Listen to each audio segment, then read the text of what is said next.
Has Tony Khan just struck a deal with WWE? But first, Seth Rollins has revealed when he could retire from wrestling. The current WWE World Heavyweight Champion is set to enter his 19th year in the wrestling business, with his first match on record taking place in August 2004. Since then, he has of course gone on to achieve great success in his near 2 decades between the ropes. Rollins would appear on Logan Paul's Impulsive podcast this week, where he would claim that he is currently in the prime of his career before revealing how long he has left in the tank, and he would say, "For the most part, historically, you need years and years of experience, thousands of matches, you've got to build equity with your audience. So I'm at the point where I'm 37, so I've got probably like this maybe 6 to 10 year window, depending on my health, where I'm going to be in the sweet spot, where like my body can still go, but my brain is also finally caught up to where I am physically. So like mentally and physically, I haven't deteriorated. I'm like in that perfect zone where I'm not quite what I was when I was your age athletically, but I'm still pushing it, and mentally I can read the room when we go out there. It's like cake for me. So I'm in that zone for like 6 to 10 years depending on how my body holds up, and then who knows."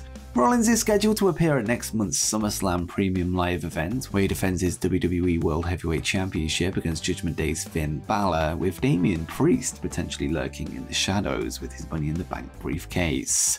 And next up, LA Knight has lost again. Let's move on to what happened on last night's episode of WWE SmackDown, where the United States Championship Invitational would continue. The show would pit LA Knight, Rey Mysterio, Cameron Grimes, and Sheamus up against each other, with the winner advancing to face Santos Escobar for a shot at the US title. In the end, it was WWE Hall of Famer Mysterio that came out on top, moving on to next Friday's match.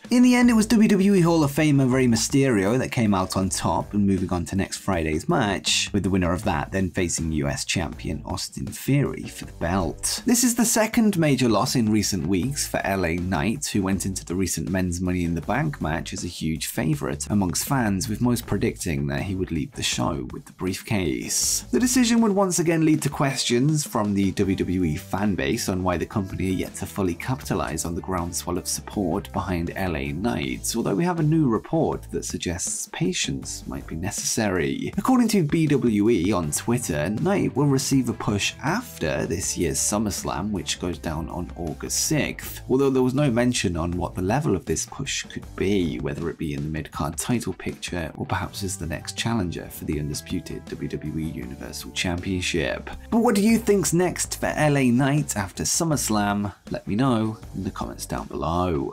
And next, a stipulation has been added to the SummerSlam main event. Speaking of the undisputed Universal Championship, Roman Reigns would come face to face with his cousin Jey Uso last night during the segment billed as the Rules of Engagement. The two men would meet in what was a typical contract signing segment, with the champion putting pen to paper first before Uso had a surprise for the Tribal Chief. He would state that the match will be fought under Tribal Combat rules, adding that this means that there's no disqualification and anything goes. This would lead to Roman Reigns removing his red tribal necklace that symbolizes his position as the Tribal Chief, with him placing it on top of the title belt on the table, a suggestion that both things will be up for grabs at SummerSlam. Solo Sikoa would then attempt to drop his brother Jay with a Samoan spike in support of Roman, this before Reigns prevented this from happening, allowing Uso to superkick Sikoa out of the ring. The close of the segment could be a hint that even more dissension is coming amongst those that are still committed to the head of the table. But who do you think leaves SummerSlam as the Tribal Chief and the undisputed WWE Universal Champion?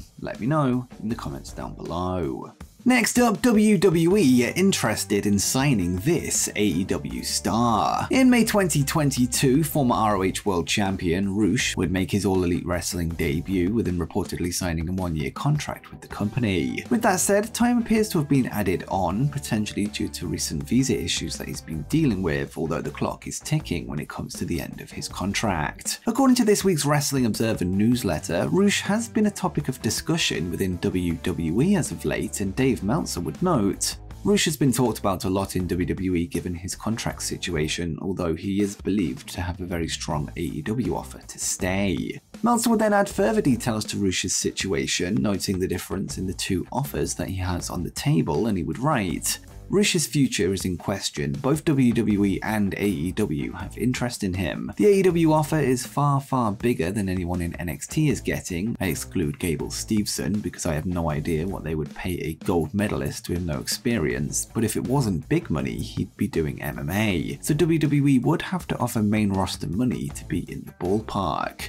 It's been noted that WWE signing Rush may not be as straightforward as they would like, as their ongoing legal battle with MLW is leading to them being more cautious when signing talent that are in other promotions, although we'll have to see how the situation plays out in the weeks and months ahead. And next, a major WWE legend will be in town for SummerSlam. As mentioned earlier in the video, WWE will host the annual SummerSlam Premium Live event from Detroit, Michigan on August 5th, with there potentially set to be a major surprise appearance on the night. According to a fresh report from PW Insider, The Undertaker is scheduled to be in town for the show, with them taking to their main site to write. The Undertaker is slated to be in Detroit for SummerSlam weekend, PWInsider.com has confirmed. Of note, the WWE Hall of Famer is not slated to perform his One Dead Man show in Detroit the weekend of 8/4, so his role that weekend remains unclear.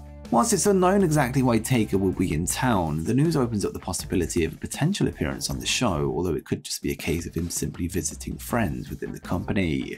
Next up, a huge segment has been added to AEW Collision. Last week on AEW's Saturday night show, Ricky Starks would defeat CM Punk in the finals of the Owen Hart Foundation tournament, with him illegally using the ropes for leverage to secure the pinfall win. It's now been confirmed that the Second City Saint will be on Collision tonight to address the situation, with the graphic for the segment seemingly confirming that a feud is indeed set to begin between Punk and Starks, much as people had expected due to how last week's episode finished. AEW have also confirmed that the AEW World Tag Team Champions FTR will also speak on the show. This afternoon, #1 contenders were crowned on AEW Dynamite this week. The fresh announcements add to the card that we'll see a singles match between Sky Blue and Taya Valkyrie, a tag match that will pit Bullet Club Gold against Darius Martin and Action Andretti. This whilst the AEW Trios titles are on the line, with the House of Black defending against the Acclaimed and Billy Gunn.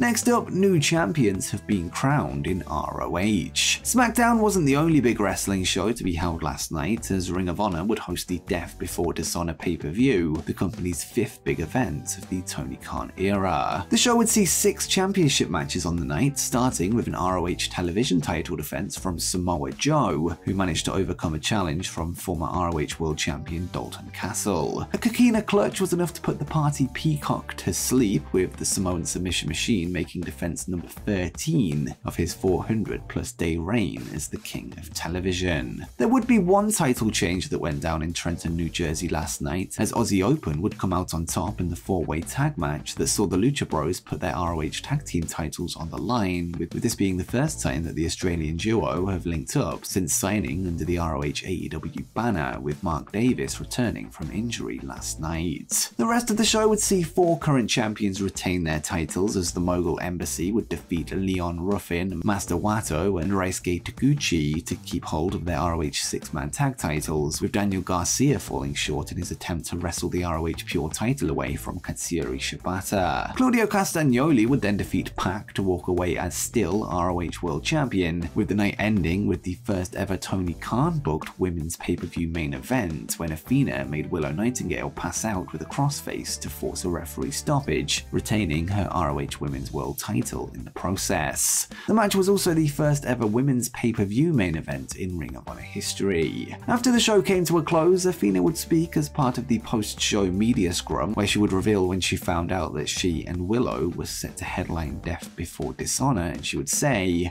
"I've never gotten to main event in my entire career on a pay-per-view. When Tony approached me a couple of weeks ago about 'we're giving you the ball,' it meant so much to be given that opportunity because it felt like me and Willow earned something. Despite the fact that she gave me probably my best match in my career thus far, I still came out on top. As far as what's next, the sky's the limit. I'm looking for more women to step up in Ring of Honor. I'm looking for women in AEW to issue that challenge to the forever Ring of Honor champion. I'm open to all challenges. It's not a matter of what I do next, it's a matter of who steps up next." Athena's main event victory checks off her 12th successful title defense of her reign that began in December 2022 at Final Battle.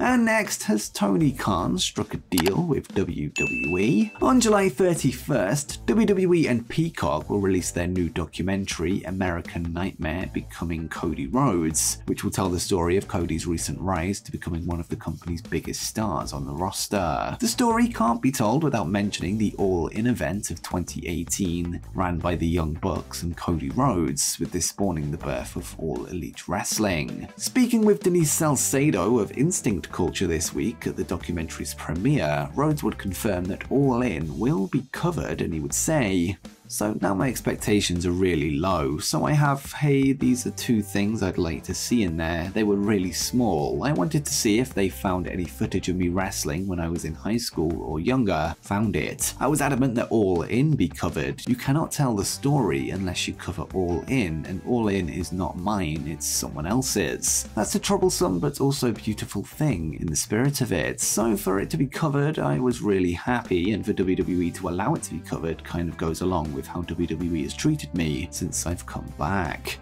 The news that All In will seemingly appear in the new Cody Rhodes documentary follows the recent news that Being the Elite footage will also be shown, which is owned by the Young Bucks. It remains to be seen if actual footage of All In will be shown, or if it will be talked about whilst images from independent photographers are displayed, or something similar. If there were to be clips from the show, this would of course require permission from AEW president Tony Khan, who acquired the rights to the show when he purchased Ring of Honor last year. There is yet to be confirmation on how heavily Cody's run in AEW will be covered, as you'd imagine that even a brief mention would be required at the very least to paint the full picture of the last few years. It's not necessarily unprecedented for AEW to be shown on Peacock, as in April 2021, Chris Jericho, who was under contract with AEW, would appear on Broken Skull Sessions with Stone Cold Steve Austin, where they would discuss Chris's involvement with the promotion. With that said, the relationship between WWE and AEW is more fractured than it's ever been, making a deal perhaps more unlikely than it was before. And before you go, make sure you check out the 12 most obscure WWE appearances from AEW wrestlers.